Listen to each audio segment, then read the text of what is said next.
दोस्तों, हिमालय एक पर्वत तंत्र है जो भारतीय उपमहाद्वीप को मध्य एशिया और तिब्बत से अलग करता है।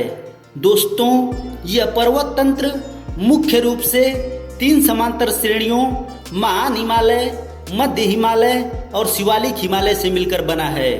दोस्तों, जो पश्चिम से पूर्व की ओर एक चाप की आकृति में लगभग 2400 किलोमीटर की लंबाई में फैला हुआ है। इस चाप का उभार दक्षिण की ओर अर्थात उत्तरी भारत के मैदान की ओर है और केंद्र तिब्बत के पठार की ओर है। दोस्तों, इन 3 प्रमुख श्रेणियों के अलावा चौथी और सबसे उत्तरी श्रेणी को ट्रांस हिमालय कहा जाता है, जिसमें काराकोरम तथा कैलाश श्रेणियां शामिल हैं। दोस्तों, हिमालय पर्वत 5 देशों की सीमाओं में फैला हुआ है और ये देश हैं भारत, पाकिस्तान, नेपाल, भूटान और चीन।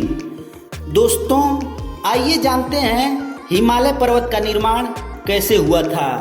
दोस्तों, मैं हूं धीरेन्द्र और मैं स्वागत करता हूं अपने YouTube channel educational king UP 61 में। दोस्तों, हिमालय पर्वत का निर्माण कैसे हुआ, इसको जानने के लिए भूगोल के पन्नों को थोड़ा पीछे पलटना होगा।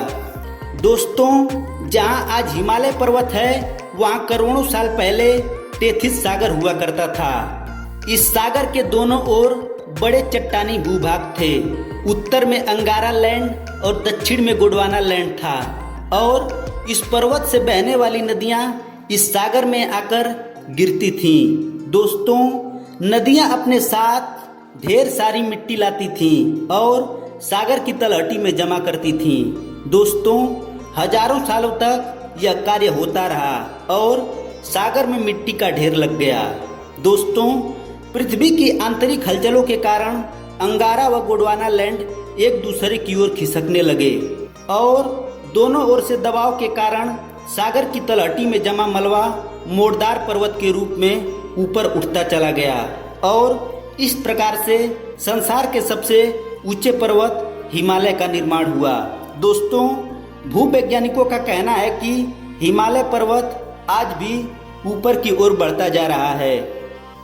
दोस्तों, हिमालय को हमारे देश का पहरेदार भी कहा जाता है। इसकी ऊंचाई इतनी ज़्यादा है कि इसे पार कर भारत में आना बहुत कठिन माना जाता है। दोस्तों, कहीं कहीं इनके पहाड़ों के बीच इसे पार करने के लिए तंग रास्ते हैं, जिन्हें दर्रा कहते हैं। दोस्तों, हिमालय पर्वत से हमें बहुत लाभ है। यह उत्तर से आने वाली ठंडी हवाओं को रोक लेता है और हमें कड़ाके की सर्दी से बचाता है। साथ ही यह दक्षिण से आने वाली मानसून हवाओं को उत्तर की ओर जाने से रोकता है।